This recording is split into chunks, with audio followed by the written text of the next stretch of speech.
I still remember how the morning felt today as I made my way to Kingdom City for the senior service. It was my first time joining, and my heart carried both quiet expectation and curiosity. I didn't fully know what to anticipate, but something inside me felt drawn, as though God Himself was inviting me to step into this space. A part of me was simply coming to listen, to learn, to see. But another part, maybe deeper, was longing to encounter Him in a way that would speak directly to my heart. As I stepped into the hall, I could sense a warmth in the atmosphere. People greeting one another, smiles that carried stories behind them, gentle laughter, and voices of friends who knew one another well. There was something simple, almost childlike about it. As though everyone had left their titles and positions outside the door, coming in simply as family. I found my seat, quiet but attentive, and waited as the service began. Then came the sermon, the message for today. The pastor began speaking, and very quickly I realized something. Today wasn't going to be one of those sermons where truths are dropped like heavy statements for us to memorize. No, today felt like stepping into a story. He spoke about Jacob's family, and as he began unfolding their story, he wasn't delivered like a dry teaching. It was as if he was painting a scene, opening a window into their lives and inviting us to watch it unfold. The way he described Jacob, Leah, Rachel, Joseph, and the 12 sons, it felt like I was watching a drama series come alive in front of me, almost like one of those Korean dramas or Chinese family sagas I've seen before, full of love, rivalry, jealousy, manipulation, and betrayal. But this was different. This was deeper. Because this wasn't fiction. This was real. And that struck me. He described how the tensions began even before Jacob's 12 sons were born. It started with Jacob himself, his character, his choices, his wounds. It went back to Isaac and Rebekah, Jacob's parents, how favoritism was passed down like a hidden seed. Isaac favored Esau, Rebekah favored Jacob, and their divided love set the stage for manipulation, betrayal, and distance within the family. And further back still, to Abraham and Sarah, their impatience, their human attempts to help God by bringing Hagar into the picture. I realized, sitting there, how deeply patterns can pass down from one generation to another. Abraham's household carried tension, Isaac's household carried favoritism, Jacob's household exploded into rivalry. And by the time we arrive at the 12 sons, we see an entire family entangled in toxic politics. And yet, God chose this family. That thought shook me deeply. Because if I'm honest with myself, I sometimes believe that God's blessings, His calling, His promises are for those who get it right, the ones who are stable, righteous, and flawless. But Jacob's family was nothing like that.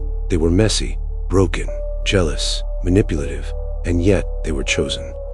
The pastor described Leah and Rachel so vividly that I could almost feel their pain. Leah, unloved, striving to earn Jacob's affection by giving him children, naming each son with a quiet longing in her heart, hoping this time she would finally be seen.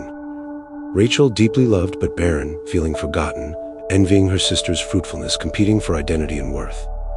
I could see them, two women trapped, not just in their marriage, but in comparison, insecurity, and pain. And Jacob caught in between, wrestling with his own nature, shaped by his past. And then came the sons, Reuben, Simeon, Levi, Judah, Dan, Naphtali, Gad, Asher, Issachar, Zebulun, Joseph, Benjamin, each born into this swirling environment of rivalry, favoritism, and schemes. No wonder Joseph's brothers hated him when Jacob gave him the coat of many colors. No wonder they betrayed him. No wonder he was sold away into slavery. This isn't just a Bible story. This is life. It's families today. It's workplaces today. It's churches today. It's every heart where comparison, favoritism, ambition, and offense divide us from one another. It's the drama we see in the world. Except here, the Bible doesn't glorify human schemes. Instead, it shows us something the world's dramas cannot: God's sovereignty. Because even though Jacob's family spiraled into rivalry, God was quietly weaving a greater story. Through Leah came Judah, and from Judah's line came Jesus, the Savior of the world. Through Rachel came Joseph, whose suffering became the key to saving not just his family, but an entire nation during famine.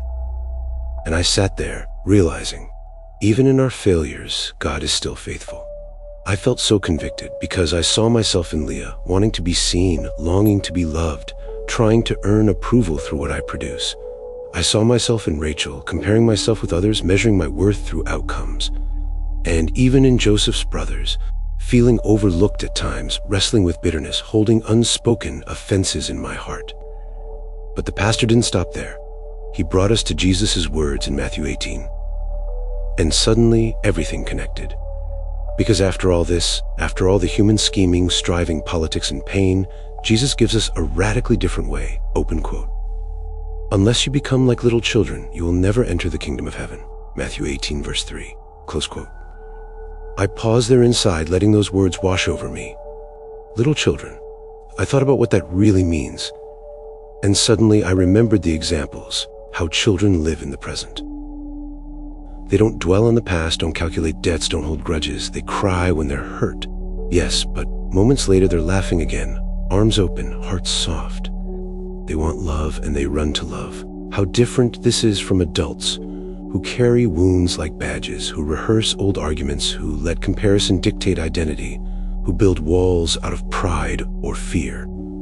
Adults complicate love. Children simply receive it. And maybe this is why toxic politics in families, churches, workplaces continues to wound us, because we live like adults guarding territory instead of like children trusting the Father.